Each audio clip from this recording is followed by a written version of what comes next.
My dear student, इस वाली video में हम लोग डिस्कस करेंगे कि सॉलिड का वॉल्यूम कैसे निकालते हैं, उस बारे में हम लोग डिस्कस करेंगे। तो मैं आप लोगों को अच्छे से पहले बताता हूँ कि ऐसा होता क्या है, उसके बाद हम लोग फिर आगे इसमें क्वेश्चन करेंगे। देखिए, सबसे पहले मैं आपको बताता हूँ कि वॉल्यूम होता क्या है। तो बच्चों देखिए, जैसे मेरे पास मान लो कि एक ये बर्तन है, वो जो है सिलेंडर का शेप है। याद रखना, वॉल्यूम हमेशा 3D शेप्स की होती है। 3D शेप्स मतलब इसमें लेंथ भी हो, ब्रेड्थ भी हो और हाइट भी हो। तो ये जो मैंने सिलेंडर बना रखा है ना, इसकी लेंथ भी, ब्रेड्थ भी, हाइट भी देखने के लिए हमें मिलेगी। ठीक, तो ऊपर नीचे सर्कल लगे हैं, ये मान लो आर है और यहाँ से यहाँ तक ये हाइट होगी इसकी। ठीक है, तो इसका वॉल्यूम मतलब इसके अंदर कितना सामान फिट हो पाएगा, कितनी हवा फिट हो पाएगी, कितना कुछ इसके अंदर समा पाएगा। That is called the volume of the particular, जिसे भी हमें दिया होगा फिगर, जैसे कि स्फेयर का दिया होगा, कोन का दिया होगा। याद रखना, हमें कुछ ही चीज़ों को याद करनी है, स्फेयर, हेमिस्फेयर, कोन और सिलेंडर, बस इतने हमें याद रखना, बाकी और ज़्यादा याद नहीं रखना। ठीक है, क्यूबॉइड, क्यूब। तो अब वॉल्यूम का मतलब तो आप लोगों को समझ में आ गया होगा कि कितना सामान किसके अंदर फिट हो पाएगा। जैसे मतलब आप लोग जिस रूम में बैठे हुए हैं अभी, तो जैसे वो रूम मान लो ये है। ठीक है, अभी तो मैं ऐसे फिगर चलो बना देता हूँ कि जैसे कि ये रूम है, तो अगर मैं बात करूँ कि इसके अंदर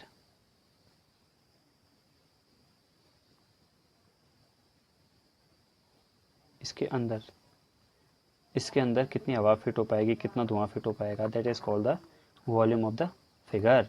ठीक है, इसी तरह से अब हमको क्या करना है, वॉल्यूम ऑफ द फिगर सबकी वॉल्यूम होती है। अब इसमें जैसे हमने एरिया में पढ़ा था ना बच्चों की CSA और TSA होता है, तो इसमें CSA TSA का कोई चक्कर ही नहीं होता है। इसमें होता है पूरा उसके अंदर कितना फिट हो पाएगा। अब ऐसा तो नहीं हो सकता कि एक अगर खिड़की खुल रही जाए, दूसरी अगर खिड़की खुल रही जाए तो कितना, नहीं, ऐसा कुछ नहीं होता। इसमें क्या रहता है, कंप्लीट CSA कंप्लीट वॉल्यूम निकलता है। ठीक है, तो ये कुछ की वॉल्यूम है। जैसे हमारे पास स्फेयर है, सर्कल नहीं होता है बच्चों, स्फेयर होता है। ठीक है, स्फेयर का वॉल्यूम हमारे पास आता है 4/3 पाई आर क्यूब। अब देखिए, ये जो आर होती है ना, यहाँ से यहाँ तक ये जो आर होती है, ये डिस्टेंस होती है। ठीक है, तो इसको बोला जाता है आर। अब इसी तरह से आ गया हमारे पास क्यूबॉइड। तो क्यूबॉइड का वॉल्यूम होता है L into B into H. L मतलब ये लेंथ, बी मतलब इसकी चौड़ाई और हाइट मतलब ऊंचाई कितनी है। ठीक है, आप किसी को भी ले सकते हैं LBH, और अभी किसी भी सीक्वेंस में।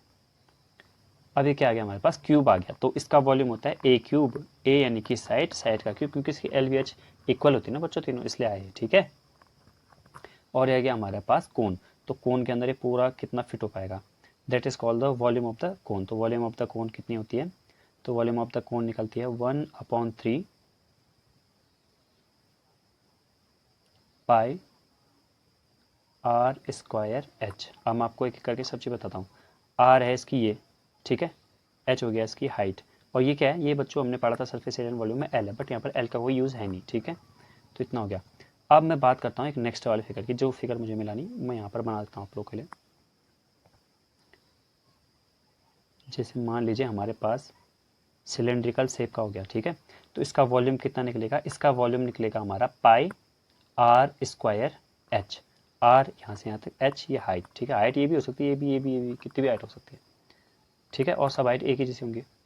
तो ये हमारा क्या आ गया, वॉल्यूम आ गया। इस तरह से अब हम क्वेश्चन करेंगे। अब लेकिन क्या होगा कि आप लोग जैसे क्वेश्चन करेंगे तो उसमें ऐसा नहीं दिया होगा कि सिंपल से हमारे पास एक क्यूब है, उसका वॉल्यूम बताना आना, ये पहले आते थे क्वेश्चन। अब किस तरह के क्वेश्चन आते हैं अब कॉम्बिनेशन ऑफ सॉलिड पूछेगा। जैसे मान लिया जाए कि हमारे पास एक हेमिस्फेयर है और इसके ऊपर एक कोन ऐसे खड़ा कर दिया है। ठीक है, ये हेमिस्फेयर हो गया और उसके ऊपर कोन खड़ा कर दिया, तो बोलेगा इसका वॉल्यूम बताना। तो इसका वॉल्यूम में क्या क्या होगा, एक तो कोन का वॉल्यूम होगा, कोन वॉल्यूम होगा एक तो, और किसका वॉल्यूम होगा इसमें प्लस, और इसमें हेमिस्फेयर का वॉल्यूम प्लस होगा। और हेमिस्फेयर का वॉल्यूम कितना होता है वो मैंने आपको नहीं बताया था। हेमिस्फेयर का वॉल्यूम कितना होता है बच्चों, जैसे वो 4/3 होता है तो ये 2/3 पाई आर क्यूब होता है। ठीक है, बस इतनी बात कहता हूँ। हेमिस्फेयर में मतलब यहाँ पर कितना सामान फिट हो सकता है ये, और वो कोन का मतलब यहाँ पर इस कोन ऊपर वाले में। तो ये हमारा आ गया। इस तरह से हम पता करते हैं volume of combination of solid. तो मैं एक बार फिर से रिपीट करता हूँ। देखिए, सिलेंडर का कितना हो गया, पाई आर स्क्वायर एच हो गया। ठीक है, और यहाँ पर कोन का हमारा कितना हो गया, कोन का हो गया pi, sorry 1/3 pi r square h, ये हो गया। ठीक बच्चों, अब देखते हैं क्यूब का। क्यूब में लेंथ, ब्रेड्थ और हाइट तीनों इक्वल होते हैं। वैसे अगर तीनों इक्वल हैं, देखिए या कैसे, तीनों ए के ही इक्वल तो हैं, लेंथ भी, ब्रेड्थ भी, हाइट भी, तो ये क्या हो जाएगा, ए क्यूब हो जाएगा, इस वजह से आया ये, ठीक है। तो इससे घबराने की जरूरत नहीं है कि आया क्यों, और वैसे भी ये क्वेश्चन नहीं बनता है। अब एल बी एच, तो एल मतलब लेंथ, ब्रेड्थ और हाइट, ये भी हमने देख लिया, ठीक है। और ये बनता है स्फेयर का, स्फेयर का होता है 4/3 पाई आर क्यूब। अगर वहीं पर अगर हमसे ये पूछ लिया जाए कि हेमिस्फेयर का कितना होता है, तो हेमिस्फेयर का कितना होता है dear, 2/3 pi r cube. So I hope कि इसमें अलग अलग कॉम्बिनेशन बनते हैं उसके सॉलिड्स के, तो आप उनको करने में कैपेबल होंगे, ठीक है। और हर एक क्वेश्चन में मैं आपको बताते जाऊंगा कि ऐसा कर क्यों रहे हैं हम। उसके बाद तो बस फॉर्मूला लगाना है और आंसर निकालना है, फॉर्मूला लगाना है, आंसर निकालना है, ठीक है। तो वो तो आप सब चीज़ देख लीजिए कि फॉर्मूला लगे फिर आंसर कैसे निकलेगा, बट मैं आपको ये बताऊंगा हर एक क्वेश्चन में कि उसमें जो है फॉर्मूला लगाना है तो क्यों लगाना है, और हर एक क्वेश्चन की एक सेपरेट वीडियो बनेगी, ठीक है। तो मिलते हैं फिर बच्चों आप लोग को नेक्स्ट वाली वीडियो में, तब तक के लिए थैंक यू।